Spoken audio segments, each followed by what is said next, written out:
I'm Jim. I'm a Foreign Service Specialist. I'm a facility manager in the Department of State. I've been with the Department of State since 1995. I joined after a career in the U.S. Navy where I was a power plant engineer. I was 32 years old at the time, and I've been serving overseas ever since. We do a lot with property management, and so a good real estate background, real estate law, and management. You know, just having general management skills as a background is always a good skill set to have as a facility manager. The U.S. government is the largest property holder, of assets in the world. I think of one single property holder, and so without a doubt, coming in working for the U.S. government as a facility manager, you're going to be exposed to all things that you possibly could in any type of career track. You're going to be competing with Donald Trump for properties in London. Whether you're in London, Paris, or anywhere in the world, you're going to be one of the large property holders and making those deals and negotiating that property. Probably my most challenging and most recent was my deployment to Haiti for 3 months after the earthquake. So I was down there erecting tent cities for the surge of U.S. government aid and support that we were doing down there, and so I erected a 500-man tent city inside the compound of the U.S. Embassy.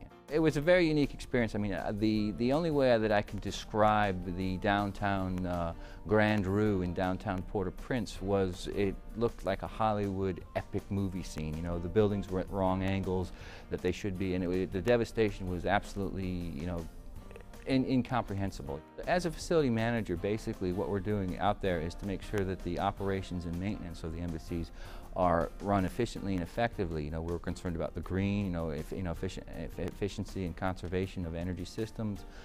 We're making sure that the overall plant is operating effectively as a platform for U.S. diplomacy overseas. And we're going out and leasing properties, renting properties, and making sure the housing is suitable for all of our staff that are over there. I think my most memorable experience of working for the Department of State was back in 1997 to 2000 when I was working in Moscow, and we were tearing down the old bugged building. And as a facility manager, ensuring that while they were tying in the power to the new building and doing the demolition, that we were maintaining continuity with the rest of the compound.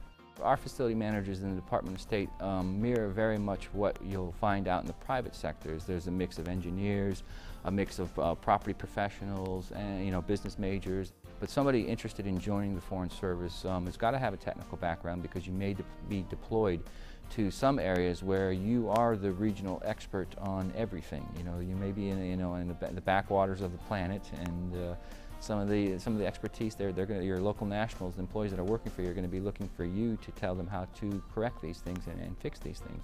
Meeting budget demands, probably one of the most challenging or demanding is the government has a lot of properties over there, and our budgets are always underfunded, and so you've got a constant demand from our customer base to upgrade or improve things, and you simply don't have the resources to do that. I think creative thinking everywhere on the management team is a valuable asset. I've got a passion for effective public administration. I think that that's one thing that really needs to be focused on in the department and all across the public sector, is making sure that all of our assets are maintained effectively and efficiently, and whether it's through the current greening efforts that we have out there, maintaining all our properties in a green or sustainable fashion. We've got several of our embassies have been awarded LEED certificates, green, gold. I think one just achieved the gold. I can't remember it off the top of my head. We've got the League of U.S. Green Embassies, a whole active projects of doing geothermal heat pumps. They're currently looking for a place where they could probably use wind energy, but they haven't found the correct embassy site yet to install a turbine, a wind turbine. But the department and the secretary are actively pursuing all things green and sustainable, reducing our carbon footprint.